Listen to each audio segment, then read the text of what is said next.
மக்களுடன் சேர்ந்து வருகிறார் அனுரா.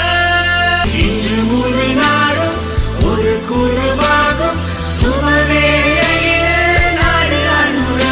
பசியை வறுமையை தூர விரட்டிட அழகிய நாளைக்கு நாட்டை உயர்த்திட.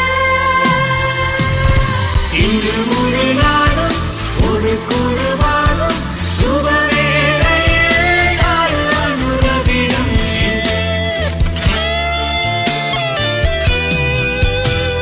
மனித உணர்வினை கருத்தினில் எடுத்து இருளரக்கனை அழித்தே. சுதந்திர போரை விரும்பிடும் மக்களுடன் சேர்ந்து வருகிறார்